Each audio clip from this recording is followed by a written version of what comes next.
സങ്കീർത്തനങ്ങൾ 34 അധ്യായം. ഞാൻ യഹോവയെ എല്ലാ കാലത്തും വാഴ്ത്തും. അവൻ്റെ സ്തുതി എപ്പോഴും എൻ്റെ നാവിന്മേലിരിക്കും. എൻ്റെ ഉള്ളം യഹോവയിൽ പ്രശംസിക്കുന്നു. എളിയവർ അത് കേട്ട് സന്തോഷിക്കും. എന്നോട് ചേർന്ന് യഹോവയെ മഹിമപ്പെടുത്തുവിൻ. നാം ഒന്നിച്ച് അവൻ്റെ നാമത്തെ ഉയർത്തുക. ഞാൻ യഹോവയോട് അപേക്ഷിച്ചു, അവൻ എനിക്ക് ഉത്തരമരുളി. എൻ്റെ സകല ഭയങ്ങളിൽ നിന്നും എന്നെ വിടുവിച്ചു. അവങ്കിലേക്ക് നോക്കിയവർ പ്രകാശിതരായി, അവരുടെ മുകൾ ലജ്ജിച്ചു പോയതുമില്ല. ഈ എളിയവൻ നിലവിളിച്ചു, യഹോവ കേട്ടു. അവൻ്റെ സകല കഷ്ടങ്ങളിൽ നിന്നും അവനെ രക്ഷിച്ചു. യഹോവയുടെ ദൂതൻ അവൻ്റെ ഭക്തന്മാരുടെ ചുറ്റും പാളയമിറങ്ങി അവരെ വിടുവിക്കുന്നു. യഹോവ നല്ലവനെന്ന് രുചിച്ചറിവിൻ. അവനെ ശരണം പ്രാപിക്കുന്ന പുരുഷൻ ഭാഗ്യവാൻ. യഹോവയുടെ വിശുദ്ധന്മാരെ, അവനെ ഭയപ്പെടുവൻ.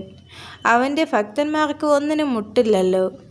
ബാലസിംഹങ്ങളും ഇരകിട്ടാതെ വിശന്നിരിക്കും. യഹോവയെ അന്വേഷിക്കുന്നവർക്ക് ഒരു നന്മയ്ക്കും കുറവില്ല. മക്കളെ, വന്ന് എനിക്ക് ചെവി തരുവിൻ. യഹോവയോടുള്ള ഭക്തിയെ ഞാൻ ഉപദേശിച്ചു തരാം. ജീവനെ ആഗ്രഹിക്കുകയും നന്മ കാണേണ്ടതിന് ദീർഘായുസ്സ് ഇച്ഛിക്കുകയും ചെയ്യുന്നവൻ ആര്? ദോഷം ചെയ്യാതെ നിന്റെ നാവിനെയും വ്യാജം പറയാതെ നിന്റെ അധരത്തെയും കാത്തുകൊള്ളുക. ദോഷം വിട്ടകന്ന് ഗുണം ചെയ്യുക. സമാധാനം അന്വേഷിച്ച് പിന്തുടരുക. യഹോവയുടെ കണ്ണ് നീതിമാന്മാരുടെ മേലും അവൻ്റെ ചെവി അവരുടെ നിലവിളിക്കും തുറന്നിരിക്കുന്നു. ദുഷ്പ്രവൃത്തിക്കാരുടെ ഓർമ്മയെ ഭൂമിയിൽ നിന്ന് ഛേദിച്ച് കളയേണ്ടതിന് യഹോവയുടെ മുഖം അവർക്ക് പ്രതികൂലമായിരിക്കുന്നു. നീതിമാന്മാർ നിലവിളിച്ചു, യഹോവ കേട്ടു. സകല കഷ്ടങ്ങളിൽ നിന്നും അവരെ വിടുവിച്ചു. ഹൃദയം നിറങ്ങിയവർക്ക് യഹോവ സമീപസ്ഥൻ. മനസ്സ് തകർന്നവരെ അവൻ രക്ഷിക്കുന്നു. നീതിമാന്റെ അനർത്ഥങ്ങൾ അസംഖ്യമാകുന്നു. അവയെല്ലാറ്റിൽ നിന്നും യഹോവ അവനെ വിടുവിക്കുന്നു.